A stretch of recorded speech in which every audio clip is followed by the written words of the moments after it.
নমস্কার বন্ধুরা, নিশিরা গল্পের আড্ডায় আমি জয়দীপ আরও একবার তোমাদের সবাইকে স্বাগত জানাই। জায়গাটা আমাদের মহানগরী কলকাতা, সালটা 1888। জন্মগ্রহণ করেছিলেন বাংলা কিশোর সাহিত্যে মাইলস্টোন তৈরি করা সেই কিংবদন্তি লেখক হেমেন্দ্র কুমার রায়। হ্যাঁ, যিনি ছোটদের জন্য লেখেন ৮০টিরও বেশি বই। আর তারই সৃষ্ট দুঃসাহসিক জুটি জয়ন্ত আর মানিক, সঙ্গে কিন্তু রয়েছে নানাদা দেন সুন্দরবাবু। সেই জয়ন্ত আর মানিক সিরিজের একটি ডিটেকটিভ গল্প ভেনাস ছোড়ার রহস্য।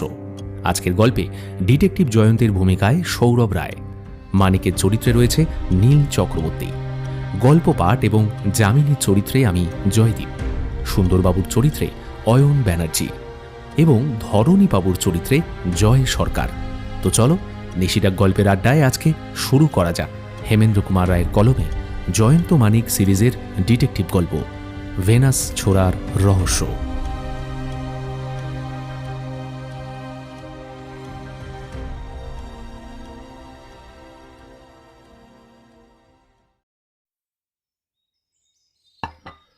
বৈঠকখানায় বসে দুজনে চা পান করছিলেন। কমিশনার ডিটেকটিভ ইন্সপেক্টর সুন্দরবাবুর সঙ্গে গোয়েন্দা বিভাগের অ্যাসিস্ট্যান্ট ধরণীধর রায়চৌধুরী। ক্রমেই ঠান্ডা হয়ে আসছে বসন্তকালের বৈকালী রোদ। হঠাৎ দ্বারপথে দুই মূর্তিকে দেখে সুন্দরবাবু বেশ একটু উল্লসিত কণ্ঠেই বলে উঠলেন, জয়ন্ত আর মানিক যে, বধুয়া অসময়ে কেন হে প্রকাশ? মানিক বলল, অসময় আবার কি, চায়ের সময়টাই তো সঠিক সময়। পথ দিয়ে যাচ্ছিলুম, আচম্বিতে দ্বার পথ দিয়ে আপনার তৈলমার্জিত সমুজ্জ্বল টাক আমাদের দৃষ্টি আকর্ষণ করলে, আর অমনি আমাদের পদচালনা হলো অবরুদ্ধ। তারপর পাছে সে ফস করে কোনো বেফাস কথা বলে ফেলে সেই ভয়ে সুন্দরবাবু তাড়াতাড়ি বলে উঠলেন, থাক, আর ব্যাখ্যা করে বলতে হবে না, এগিয়ে এসো, বসে পড়ো। ওরে, আর দু পেয়ালা চা। জয়ন্ত, সুবিখ্যাত অ্যাসিস্ট্যান্ট কমিশনার ধরণীধর রায়চৌধুরীর সঙ্গে বোধহয় তোমাদের আলাপ পরিচয় নেই। তিনি ধরণীবাবু, এরা হচ্ছে জয়ন্ত আর মানিক। আমার মুখে এদের নাম শুনেছেন বোধহয়। ধরণী আগে দুই বন্ধুর আপাদ মস্তকের উপরে চোর ধরা দৃষ্টি বুলিয়ে নিলেন। তারপর বেশ একটু ভারিক্কি চালিয়ে বললেন, শুনেছি গোয়েন্দাগিরি নাকি এদের খেয়াল বা শখ। জয়ন্ত জোর হাতে বলল, আগে হ্যাঁ, বিলাসও বলতে পারেন। আপনার মতো নামজাদা পেশাদারের কাছে আমরা হচ্ছি পর্বতের তুলনায় নুড়ির মতো তুচ্ছাদপি তুচ্ছ। ধরণী কিঞ্চিত খুশি হয়ে বললেন, দেখছি আপনি কথার ম্যাজিকেও কম নন। বসুন, চা খান। কিন্তু গোড়াতেই বলে রাখা উচিত, আজ আমি এখানে শুধু সুন্দরবাবুর সঙ্গেই একান্তে কিছু পরামর্শ করতে এসেছি। একান্তে অর্থাৎ গোপনে? আজ্ঞে হ্যাঁ। তাহলে সুন্দরবাবু, আজ আমাদের চা না খেলেও পৃথিবী উল্টে যাবে না। তুমি কি বলো জয়ন্ত? হ্যাঁ, আমাদের গাত্রোত্থান করাই উচিত। সুন্দরবাবু ব্যস্ত হয়ে বলে উঠলেন, আরে আরে, চাও কি হয়? চা খেতে আর তোমাদের কতক্ষণ লাগবে? সেটুকু সময়ের মধ্যে মহাভারত অশুদ্ধ হয়ে যাবে না। মানিক বেশ খানিকটা মাথা নেড়ে বললে, না মশাই, ঘড়ি ধরে চা খাওয়ায় আমাদের ধাতস্থ হয় না। চা খাওয়া মানে কি এক নিঃশ্বাসে চা গলাধ্যকরণ করা? ধীরে সুস্থে কিছু গালগল্প হবে না, দুটো ফুষ্টি নষ্টি করার ফুরসত পাওয়া যাবে না, তর্কাতর্কির চোটে চায়ের পেয়ালায় তুমুল তরঙ্গ উঠবে না। তবে আর কি হলো দাদা? হ্যাঁ, না না জেনে কোথায় এসে পড়েছি রে বাবা। কাচুমাচু মুখে উঠে দাঁড়িয়ে সুন্দরবাবু বললেন, না ভাই, তোমরা চা না খেয়ে চলে গেলে আমার দুঃখের সীমা থাকবে না। বসো, ওই দেখো চা এসে পড়েছে। ধরণীধর বিরক্ত মুখে নির্বাক। সুন্দরবাবুর অনুরোধ এড়াতে না পেরে অগত্যা জয়ন্ত আর মানিক হাত বাড়িয়ে চায়ের পাত্র গ্রহণ করল। সুন্দরবাবু বললেন, জয়ন্ত, ব্যাপারটা কি জানো ভায়া? একটা অদ্ভুত মামলা হাতে নিয়ে অদ্ভুত মামলা? রীতিমতো আসামিকে আবিষ্কার করেছি, অকাট্য সব প্রমাণ পেয়েছি, কিন্তু তাকে গ্রেপ্তার করতে পারছি না। মামলার কিছু আঁচ পেলে আপনাদের সঙ্গে আমরাও না হয় মাথা ঘামাবার চেষ্টা করতুম। দস্তুর মতো অসন্তুষ্ট কণ্ঠে ধরণী বলে উঠলেন, আরে কে মশাই মাথা ঘামাতে বলেছে? হ্যাঁ, পেশাদার পুলিশ শখের গোয়েন্দাদের সাহায্য অনাবশ্যক মনে করে, সেখানে আমরাই হাবুডুবু খাই আর আপনারা সেখানে তলিয়ে যাবেন। অবশ্যই অবশ্যই। মানে মানে জয়ন্ত সাঁতার জানে, তলিয়ে নাও যেতে পারে। কবজির ঘড়ির দিকে দৃষ্টিপাত করে ধরণী উঠে দাঁড়িয়ে বললে, তাহলে আপনারা ওই সমস্যা সাগরে সাঁতার কাটুন, আপাতত আমার সময় নেই, অফিসে জরুরি কাজ আছে। সুন্দরবাবু, আধ ঘন্টা পরে যেন আপনার দেখা পাই। যে আগে ভদ্রলোক রাগে ফুলতে ফুলতে চলে গেলেন যে। ধরণীবাবু শখের গোয়েন্দার নাম শুনলেই খেপে যান। তার মতে পয়লা নম্বরের ধাপ্পা বাজরাই শখের গোয়েন্দা বলে আত্মপরিচয় দেয়। জয়ন্ত বেশ একটু গম্ভীরভাবেই বলল, এখন আপনার অদ্ভুত মামলার কথা বলুন।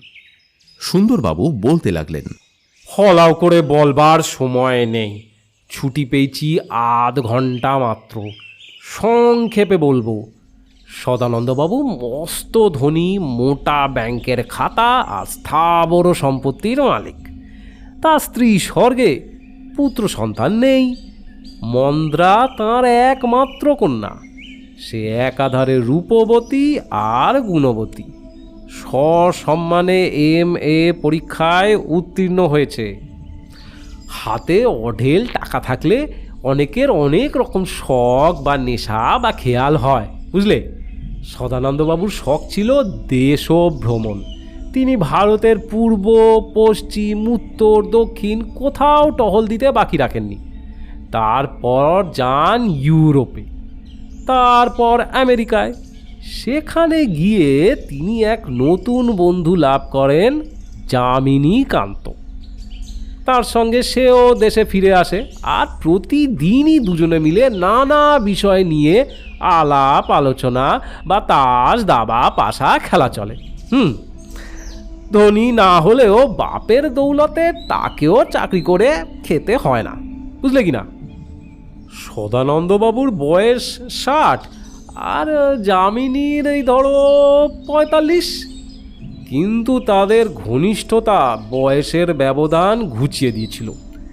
2 বৎসরের মধ্যে তাদের বন্ধুত্বের ভিত এমন পাকা হয়ে উঠেছিল যে যামিনীকে না পেলে সদানন্দবাবুর অবসর মুহূর্তগুলো অচল হয়ে পড়ত, ঠিক যেন চাকা ভাঙা গাড়ির মতো। সদানন্দবাবুর প্রকৃতির উপরে পাশ্চাত্যের প্রভাব পড়েছিল যথেষ্ট পরিমাণে। নিজের একমাত্র সন্তান মন্দ্রাকেও তিনি মানুষ করে তুলেছিলেন সেইভাবেই।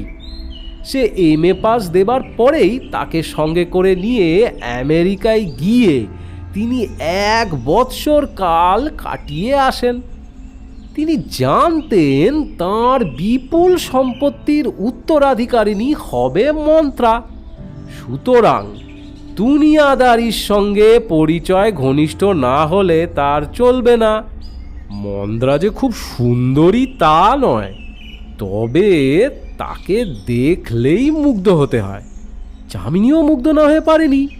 খালি মুগ্ধ নয়, তাকে পাবার জন্যে সে হয়ে উঠেছিল লুব্ধ, বুঝলে কি না। যামিনীর বয়স 45 বটে, কিন্তু দেখলে বোঝার উপায় নেই। তার এই তারুণ্যেই আকৃষ্ট করেছিল সদানন্দবাবুকে এবং সঙ্গে সঙ্গে সম্ভবত মন্দ্রাকেও। অন্তত মন্দ্রা যে যামিনীকে পছন্দ করত এটুকু জানা গিয়েছে, এবং তারই ফলে আশান্বিত ও উৎসাহিত হয়ে যামিনী সদানন্দবাবুর কাছে তার জামাতা হবার বাসনা প্রকাশ করে। আগেই বলেছি, সদানন্দবাবুর মন ছিল অতি আধুনিক। স্ত্রী স্বাধীনতায় তাঁর ছিল প্রবল প্রত্যয়। নিজে কোনো মত জাহির করার আগে তিনি কন্যার মত জানতে চাইলেন। মন্দ্রা তো অতি আধুনিকা, যেরকম বলছিলাম আর কি, কিন্তু সেকেলে বঙ্গবালার মতোই বললে, তোমার মতই আমার মত। এ বিবাহে সদানন্দবাবুর মত হলো না প্রথমত দুটি কারণে। প্রথমত, পাত্র ও পাত্রীর মধ্যে বয়সের ব্যবধান 21 বৎসর, আর দ্বিতীয়ত, ইয়ার বন্ধুর সঙ্গে তিনি জামাতার সম্পর্ক স্থাপন করতে একান্ত নারাজ। এই মতের অমিলে কিন্তু মনের অমিল হলো না, বজায় রইল বন্ধুত্বের সম্পর্কটাই। ব্যাপারটা যামিনী গ্রহণ করলে 1 নম্বরের দার্শনিকের মতো খুব সহজভাবেই। সদানন্দবাবু বাজারে মন্দ্রার যোগ্য পাত্র অন্বেষণ করতে লাগলেন, কিন্তু দুর্ভাগ্যক্রমে পাত্র আবিষ্কারের করবার আগেই ইহলোক থেকে তাকে বিদায় গ্রহণ করতে হয়েছে। ওই গেল হপ্তার 18 তারিখে সদানন্দবাবুর মৃত্যু হয়েছে। স্বাভাবিক মৃত্যু নয়, তিনি মারা পড়েছেন আততায়ীর অস্ত্রাঘাতে। অস্ত্র একখানা ছোরা, অদ্ভুত ছোরা। ধরণীবাবুর মুখে শুনলাম এই রকম ছোরা এখনো বাজারে আসেনি। ছোরার একদিক খুব ধারালো ধারালো ফলা, আর আরেকদিকে গ্রিসের সৌন্দর্যের দেবী ভেনাসের নগ্ন মূর্তি। এই মূর্তিটাই হচ্ছে ছোরার হাতল, যে জার্মানির ব্ল্যাক ফরেস্টের ছোরা নামে খ্যাত। আমেরিকার বাজারেও এর চাহিদা যথেষ্ট, শিকারীরাই এই ছোরা ব্যবহার করে। শোনো, সদানন্দবাবুর বুকের ওপরে ছোরাখানা বিদ্ধ অবস্থায় পাওয়া যায়। হত্যাকাল হচ্ছে রাত্রি 9:30। ঘটনাস্থল হচ্ছে সদানন্দবাবুর শয়নগৃহ। কেবল খুন নয়, সদানন্দবাবুর আলমারির ভিতর থেকে নগদ 5,000 টাকা নোটের তাড়া আর 15,000 টাকার জড়োয়া গহনাও অদৃশ্য হয়েছে। বাবার আর্তনাদ শুনতে পেয়ে মন্দ্রা তাড়াতাড়ি নিজের ঘরের ভিতর থেকে বাইরে এসে উজ্জ্বল বৈদ্যুতিক আলোতে স্পষ্ট দেখতে পায় সদানন্দবাবুর শয়নগৃহ থেকে বেরিয়ে যামিনী দ্রুত পদে সিঁড়ি দিয়ে নিচে নেমে যাচ্ছে। মন্দ্রা বারবার যামিনীবাবু বলে ডাকাডাকি করেও কোনো সাড়া পায়নি। একতলায় নিজের ঘর থেকে সদানন্দবাবুর ম্যানেজার ওই হরিবাবু স্বচক্ষে যামিনীকে বেগে রাস্তার দিকে ছুটে যেতে দেখেছেন। মন্দ্রার মুখ থেকে আরও জানা গেছে, ওই যে বললাম না ব্ল্যাক ফরেস্ট, ওই ছোরাখানার অধিকারী হচ্ছে যামিনী। আমেরিকায় মন্দ্রার সামনেই সে ছোরাখানা কিনেছিল। সব শুনে আমাদের দৃঢ় ধারণা হলো খুনি যামিনী ছাড়া আর কেউ নয়। পাছে চম্পট দেয় সেই ভয়ে তাড়াতাড়ি তাকে গ্রেপ্তার করে ফেললুম, কিন্তু তারপরেই আমাদের চিত্তবিভ্রম হওয়ার উপক্রম। এ কি উদ্ভট মামলা! যামিনী হা হা করে হেসে উঠে ধরণীকে বললে, আরে খুলে দিন মশাই, খুলে দিন খুলে দিন। আমার নরম হাতে এই শক্ত লোহার বেরেই সহ্য হবে না। আপনারাও অপদস্থ হবেন, বিপদগ্রস্ত হবেন। চোপড়াও ছুঁচো শুয়োর! খুন করে আবার লম্বা লম্বা বুলি কপচানো হচ্ছে। ঘুষি মেরে মুখ ভেঙে দেবো জানিস? আমি খুন করেছি? কি প্রমাণ আছে? মন্দ্রা দেবী আর তার ম্যানেজার বাবু স্বচক্ষে তোকে পালিয়ে যেতে দেখেছেন। ওরা ভুল দেখেছে। ওই ভেনাস ছোড়াকানা কার? হ্যাঁ, আমার বলেই তো মনে হচ্ছে। আমেরিকায় কিনেছিলাম, কিন্তু এটা তো আজ 6 মাস আগে আমার ঘর থেকে চুরি হয়েছে। খবর নিয়ে দেখবেন, যথাসময়ে থানায় ডায়েরি লেখানো হয়েছে। বটে, কিন্তু জানিস কি এই ছোড়াখানার হাতলের উপরে আছে খুনির আঙুলের স্পষ্ট ছাপ। ঘটনাস্থলেও পাওয়া গিয়েছে তার রক্তাক্ত হাতের ছাপ। এক জায়গায় নয়, 3 জায়গায়। আরে হাতের ছাপে নিকুচি করেছে, ফালতু হাতের ছাপ নিয়ে আমি মাথা ঘামাতে চাই না। এই হাতের আঙুলের ছাপই প্রমাণ করবে যে খুনটা তুই করেছিস। পৃথিবীতে 2জন মানুষের হাতের ছাপ একরকম হয় না। ঠিক আছে, দেখা যাবে। আপাতত আমার অ্যালিবাই নিয়ে মাথা ঘামান দেখে। কি আলিবাই? খুন হয়েছে 18 তারিখে, কিন্তু 17 থেকে 19 তারিখ পর্যন্ত তো এই 3 দিন আমি কলকাতাতে ছিলামই না। কোথায় ছিলি? কেন, বর্ধমানে আমার বিশেষ বন্ধু বিজয় গোপালের বাড়িতে। কে বিজয় গোপাল? আপনি তাকে খুবই চেনেন। সে হচ্ছে কলকাতা পুলিশের ডেপুটি কমিশনার চন্দ্রনাথ চ্যাটার্জির একমাত্র ভগ্নিপতি। ধরণীবাবুর চোখ উঠল চমকে, একটু থতমত খেয়ে তিনি শুধলেন, বিজয় বাবুর সঙ্গে তোর কি সম্পর্ক? বললাম তো, বিজয় আমার বিশেষ বন্ধু। ওর একমাত্র পুত্রের বিবাহে সে আমাকে সাহায্য করতে ডেকেছিল আর কি। 3 দিন টানা কলকাতায় ফিরতে দেয়নি। বিজয়ের কাছে খবর নিলেই জানতে পারবেন। আর আপনাদের ডেপুটি কমিশনার, ওনার কাছেও খবর নিতে পারেন, কারণ তিনিও ওই 3 দিন ছুটি নিয়ে বিয়ে বাড়িতে উপস্থিত ছিলেন। ধরণীবাবু আর আমি রীতিমতো মুষড়ে পড়লুম, যদিও মুখে কিছু ভাঙলুম না। পরে খবরাখবর নিয়ে জানা গেল যামিনীর কথা মিথ্যা নয়। এই যে ইংরেজিতে যাকে বলে একেবারে লোহা বাঁধানো অ্যালিবাই, এর বিরুদ্ধে টু শব্দটি পর্যন্ত উচ্চারণ করবার উপায় নেই। ঘটনাস্থলে পাওয়া আঙুল ও হাতের ছাপের সঙ্গেও যামিনীর আঙুল ও হাতের ছাপ একটুও মিলল না। আমরা যামিনীর চোখা চোখা টিটকারি শুনতে শুনতে প্রায় অধোবদনে তাকে ছেড়ে দিতে বাধ্য হয়েছি। জয়ন্ত, মানিক, তোমরা এমন সৃষ্টি ছাড়া মামলার কথা কখনো শুনেছ কি বলো? জয়ন্ত প্রশ্নটার জবাব দিল। না। দু চোখ বুজে কি যেন ভাবতে লাগলো। মানিক বলল, প্রথম দৃষ্টিতে সব দিক দিয়েই সন্দেহ ধাবমান হয় বটে যামিনীর দিকেই। প্রায় প্রতিদিন যারা তাকে দেখে এমন 2 জন স্বচক্ষে দেখল পলায়মান যামিনীকে। তার কেনা ভেনাস ছোড়া পাওয়া গেল হতব্যক্তির বক্ষে বিদ্ধ অবস্থায়। তার ওপর জামাতা রূপে তাকে গ্রহণ করতে নারাজ হওয়ার দরুন সদানন্দবাবু নিশ্চয়ই তার বিরাগ ভোজন হয়েছিলেন। আচ্ছা সুন্দরবাবু, আপনি কি ঠিক জানেন মন্ত্রা মনে মনে যামিনীকে পছন্দ করত? লোকের মুখে তো তাই শুনেছি। তাহলে তো যামিনীর এই বিশ্বাসটা হতেই পারে যে সদানন্দবাবুকে মাঝখান থেকে সরিয়ে দিলেই মন্ত্রা আর তার বিপুল সম্পত্তি নিশ্চয়ই সে অধিকার করতে পারবে। এসব আমরাও ভেবে দেখেছি, বুঝলে ভাই, কিন্তু খালি ভেবে চিনতে কি হবে ভায়া? পুলিশের তো চাই প্রমাণ, একেবারে প্রমাণের মতো প্রমাণ। আচ্ছা, আরেকটা কথা, আপনাদের জামাই আদর থেকে ছাড়ান পাওয়ার পর কি যামিনী আর মন্ত্রার সঙ্গে সম্পর্ক স্থাপনের চেষ্টা করেনি? করেনি, আবার খুব চেষ্টা করেছে। তাকে যে ভুল দেখার বোঝা হয়েছে সেটা সবিস্তারে জানিয়ে যামিনী প্রথমে মন্দ্রাকে একখানা পত্র লেখে, কিন্তু মন্দ্রার তরফ থেকে কোনো জবাব না পেয়ে সে সশরীরে তার সঙ্গে দেখা করতে আসে। মন্দ্রা দেখা না করে লোক মুখে বলে পাঠায়, নিজের চোখকে আমি অবিশ্বাস করতে পারি না, পিতৃহন্তার সঙ্গে আমি দেখা করব না।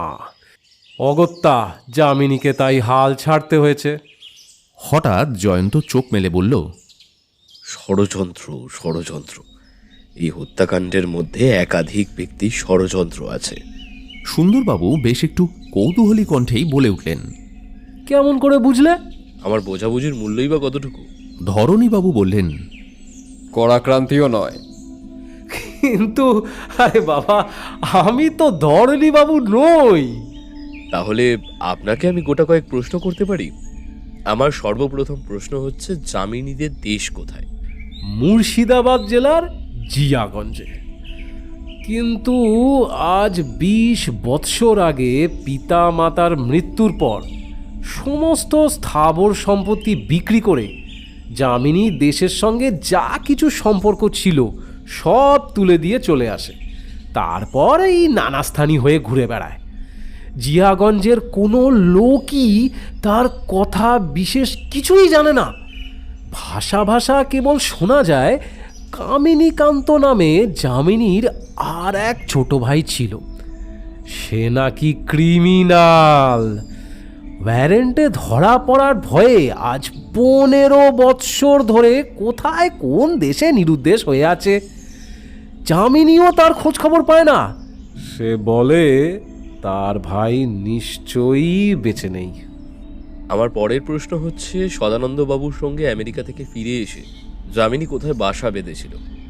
আপার সার্কুলার রোডের একখানা ছোট বাড়িতে। আর এক পুরনো বন্ধু শ্যামাকান্তের সঙ্গে সেই বাড়িতেই বাস করত যামিনী। বন্ধুটিকে দেখেছেন?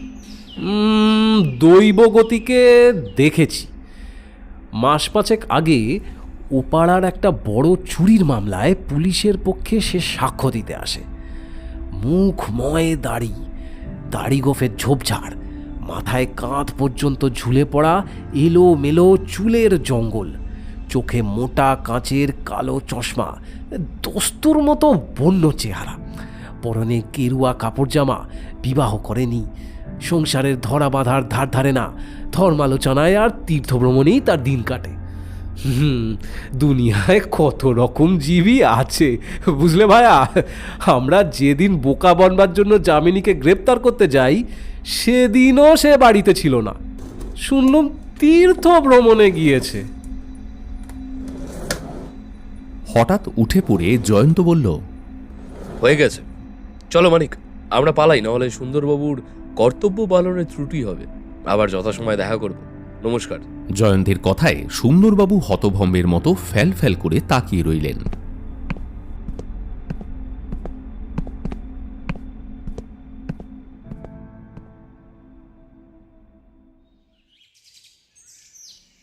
দেখতে দেখতে কেটে গেছে 1 সপ্তাহ।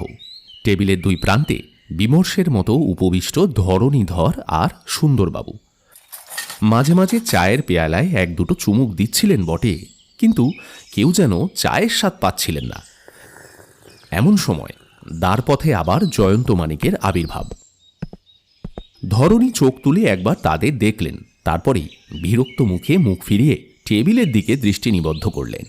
সুন্দরবাবু অসন্তুষ্ট কণ্ঠে বললেন, দেখো ভাইয়া, সেদিন তোমরা অমন অসভ্যের মতো চলে গিয়েছিলে বলে আমি খুব দুঃখিত হয়েছি। মানিক বলল, দুঃখিত? তা কেন দুঃখিত হয়েছেন?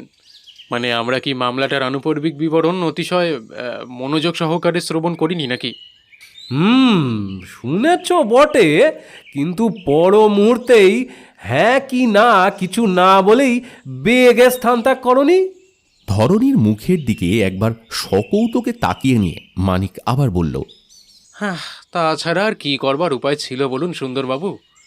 শ্রদ্ধেয় ধরণীবাবু কি আমাদের স্পষ্টাস্পষ্টি বলে দেননি যে পেশাদার পুলিশ শখের গোয়েন্দার সাহায্য অনাবশ্যক মনে করে?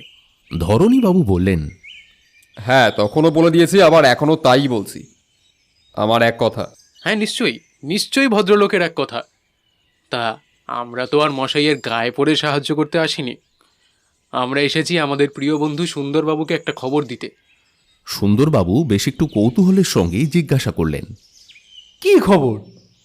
জয়ন্ত উত্তর দিল, আমরা গতকাল জিয়াগঞ্জ থেকে ফিরেছি।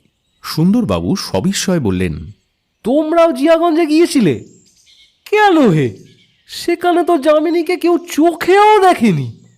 আরো ভালো করে খুঁজলে আপনারাও 2-3 জন এমন বৃদ্ধ ব্যক্তির সন্ধান পেতেন যারা যামিনী আর কামিনীকে জন্মাতে দেখেছে।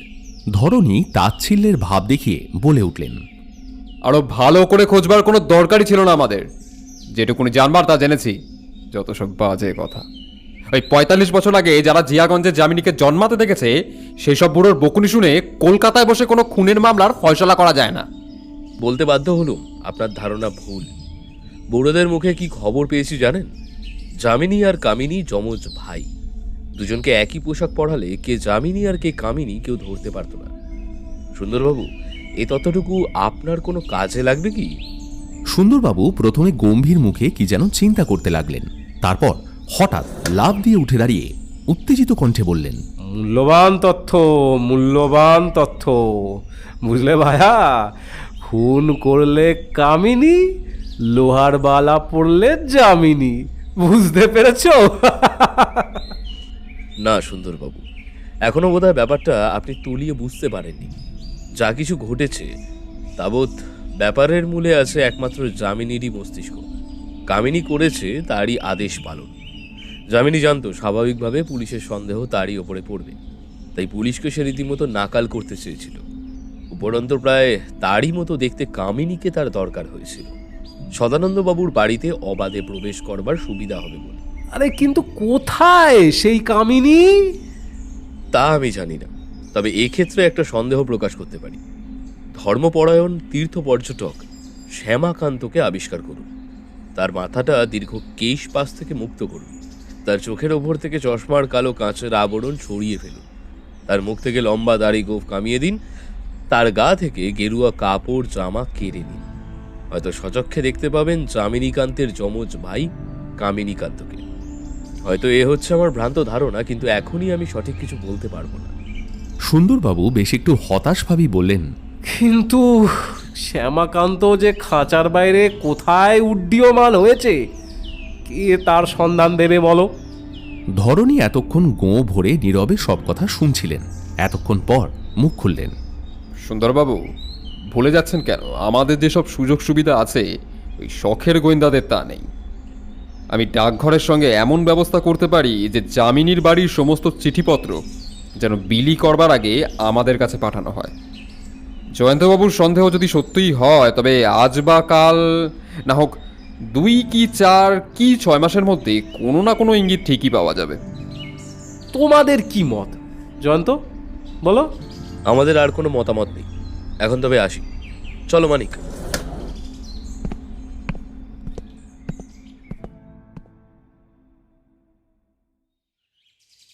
দেখতে দেখতে কেটে গেছে 3টে মাস। জয়ন্তর প্রভাতী চায়ের আসর, সুন্দরবাবুর প্রবেশ, পিছনে পিছনে ধরণী বাবুর। কেউ কিছু বলবার আগেই সুন্দরবাবু বললেন, জয়ন্ত, বুঝলে ভাইয়া, আজ তোমাদের চায়ের আসরে ধরণীবাবু অনাহুত অতিথি হতে চান। জয়ন্ত তাড়াতাড়ি উঠে দাঁড়িয়ে বলল, এ আমার পরম সৌভাগ্য। আসুন আসুন, বসুন। ওরে মধু, জলদি যা, চা নিয়ে আয়, টোস্ট আর এক পোচ আনতেও কিন্তু ভুলিস না। এবার ধরণীবাবু বললেন, আজ চা পান হচ্ছে এটা একটা গৌণ ব্যাপার। আসলে আমার মুখ্য উদ্দেশ্য হচ্ছে যে আপনাদের অনেক কটু কথা শুনিয়েছি আমি, সেই বলে আমি ক্ষমা প্রার্থনা করছি। আমাকে আর লজ্জা দেবেন না মশাই, কিন্তু এতদিন পরে হঠাৎ আপনার ক্ষমা প্রার্থনার কথা মনে হলো কেন? সঠিক আপনার অনুমান। যামিনী শ্যামাকান্ত ওরফে কামিনীকে চিঠি লিখেছিল বোম্বাই শহরে, সে গ্রেপ্তার হয়েছে। ছোড়ার আঙুলের ছাপ মিলে গেছে অবিকল। যামিনীর সঙ্গে তার চেহারার আশ্চর্য মিল। ছদ্মবেশের ভিতর থেকে লোকের চোখে যা ধরা পড়তো না। যামিনী এখন হাজতে। আপনি গোয়েন্দা বটে, কিন্তু অসাধারণ আর অতুলনীয়। ধন্য আপনি।